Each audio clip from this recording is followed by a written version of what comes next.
राधे राधे दोस्तों, कैसे हैं आप सभी। आशा करती हूँ आप सभी बहुत अच्छे हैं और अपना ख्याल रख रहे हैं। राधा रानी अपनी कृपा आप सब पर बनाए रखें।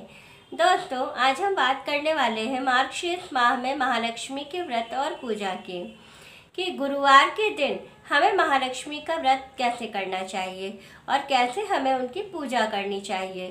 देवगुरु बृहस्पति और महालक्ष्मी का अगहन मास में क्या महत्व है, इस पूजा का क्या महत्व होता है। तो आइए चलिए इस वीडियो में सारी जानकारी ले लेते हैं। लेकिन उससे पहले अगर अभी तक आपने चैनल को सब्सक्राइब नहीं किया है तो चैनल को सब्सक्राइब कर लीजिए और बेल आइकन को दबाना बिल्कुल ना भूलिएगा। तो चलिए फ्रेंड्स, वीडियो को शुरू कर लेते हैं। अगहन मास जो है या मार्गशीर्ष माह जो है ये पूर्ण रूप से हरि विष्णु और महालक्ष्मी जी को समर्पित है।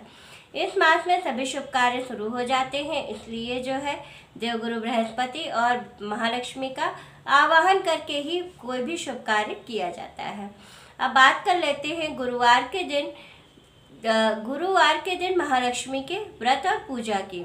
वैसे तो गुरुवार का दिन हरि विष्णु को समर्पित है, लेकिन कहते हैं मार्गशीर्ष माह में गुरुवार के दिन अगर महालक्ष्मी का व्रत किया जाता है तो यह विशेष रूप से फलदायी होता है। बहुत से कष्टों का हरण कर लेता है यह व्रत और बहुत सी हमारी समस्याएं, जो धन संबंधी समस्या है, उससे हमें निजात मिल जाती है। तो ये मास में जो पहला गुरुवार पड़ने वाला है वो है 21 नवंबर को। 21 नवंबर को देवगुरु बृहस्पति गुरुवार का दिन है और उस दिन हमें महालक्ष्मी का व्रत करना है। अब जान लेते हैं व्रत के नियम। तो व्रत के नियम ये हैं कि सर्वप्रथम तो आपको यह पूजा ब्रह्म मुहूर्त में करनी है, इसलिए सबसे पहले तो आपको बृहस्पतिवार से पहले यानी कि गुरुवार से पहले बुधवार के दिन अपने घर की पूरी साफ सफाई कर लेनी है अच्छे से, क्योंकि उस दिन आपको घर में साफ सफाई का कार्य नहीं करना है। ब्रह्म मुहूर्त में 4 बजे उठ करके आपको स्नान आदि करके महालक्ष्मी की स्थापना कर लेनी है। उस सबसे पहले आपको सूर्यदेव को जल अर्पित करना है। इसके बाद आपको करना क्या है, सूर्यदेव को जल अर्पित करने के बाद जो भी आपके घर में देवी देवता है, जो भी आपने मंदिर बना रखा है, पूजा स्थान बना रखा है, वहाँ जाकर के आपको अपने घर की पूजा कर लेनी है।